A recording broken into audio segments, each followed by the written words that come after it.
No matter where they came from, whether born into privilege or scraping by from the rough side of town, folks in the West admired grit.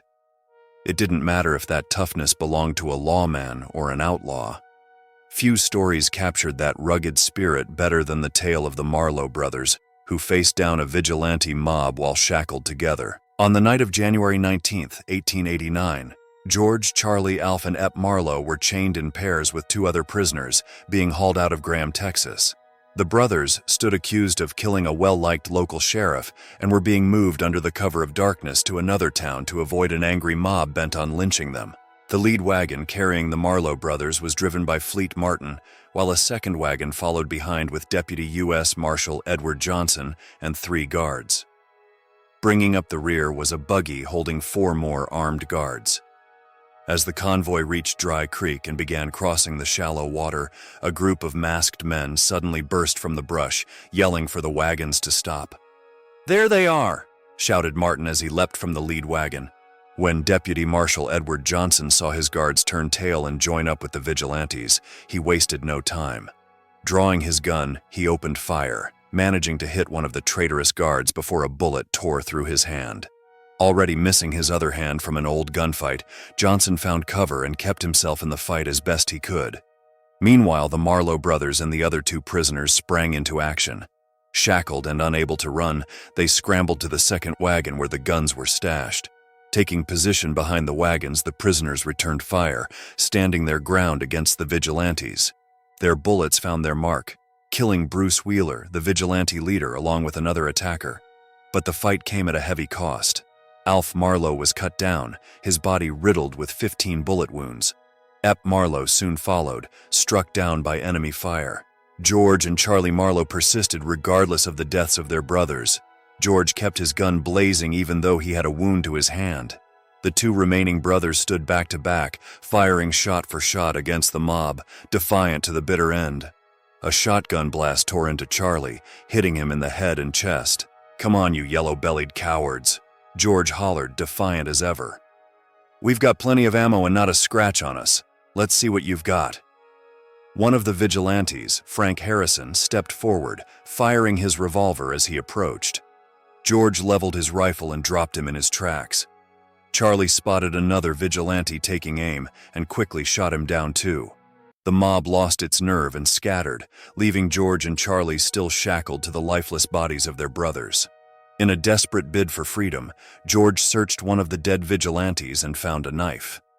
With no other choice, he used it to cut the feet off their fallen brothers, freeing himself and Charlie from the chains. Together with the 2 other prisoners, they took control of one of the wagons and headed toward the Marlow family cabin.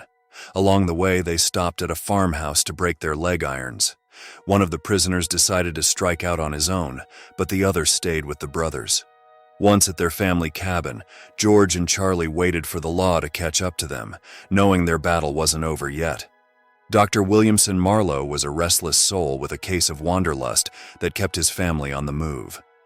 As the years passed and his family grew, he led them from Missouri to Indian Territory, then down into Mexico, across New Mexico and Colorado, and finally to Texas. When he wasn't practicing medicine, he and his sons made their living handling and selling livestock, though whispers of rustling often followed them. The constant moving wore down his first wife, who passed away along the way, but Williamson eventually remarried, taking Martha Jane as his second wife and mother to his boys. He passed away in Texas in 1885. After Williamson's death, Martha Jane and the Marlow brothers, George, Charlie, Alf, Boone, and Ep, continued their roving ways, moving from one settlement to another across North Texas like drifters in search of a home.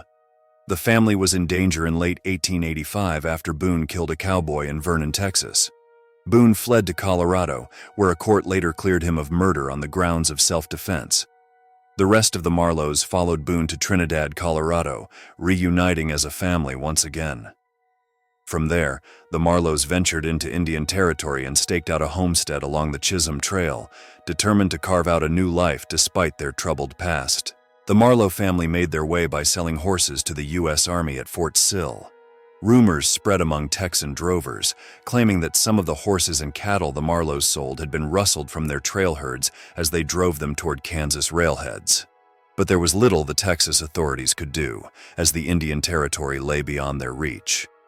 By 1888, both Charlie and Alf had settled down, married, and started families of their own.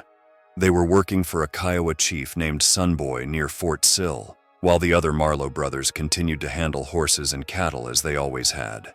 In order to meet up with his in-laws and visit his buddy Cyrus Shores, the county sheriff, Charlie traveled to Gunnison, Colorado that April. But by the end of summer, trouble was brewing. Los Animas County Sheriff William Burns sent a letter to Deputy U.S. Marshal Edward Johnson in Graham, Texas, warning him to keep an eye out for the 5 Marlow brothers. They were suspected of rustling 40 head of horses and making their way out of the area with stolen stock. Sheriff Burns later sent a letter retracting the accusations against the Marlows, claiming it had all been a misunderstanding. However, between the complaint from Colorado and rumors that the brothers were rustling horses from Native American owners on the reservation, Deputy U.S. Marshal Edward Johnson decided there was enough evidence to form a posse and ride into the Indian Territory to arrest the Marlows. Charlie, Alf, Boone, and Epp were rounded up, shackled, and hauled back to Graham for arraignment. George gathered the rest of the family and made his way to Graham, hoping to get his brothers released. They rented a cabin near town, but when George went to the Graham jail to plead their case, he found himself arrested and locked up with his brothers. A Texas grand jury indicted them for horse theft, claiming they had stolen from 3 Native Americans. But none of the supposed victims showed up to testify. One of the 3 accused victims, a Caddo man named Basinda Bar, stated that Marlow men do not steal Indian horses. Our horses are inferior to the Marlows. Thanks to their stepmother, the brothers were able to post bail and were released in October. The Marlows, confident they would be cleared of the charges, settled into the area and found work. However, Deputy Marshal Johnson managed to secure a warrant for Boone's arrest on charges of murder related to the Vernon, Texas, shooting from years earlier.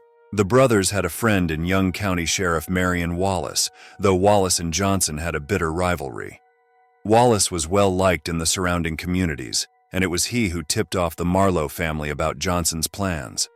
When the arrest order for Boone arrived, Sheriff Wallace and Deputy Tom Collier proceeded to the Marlow cabin to bring him in. When Collier knocked on the door, Charlie answered and invited him to join him for dinner.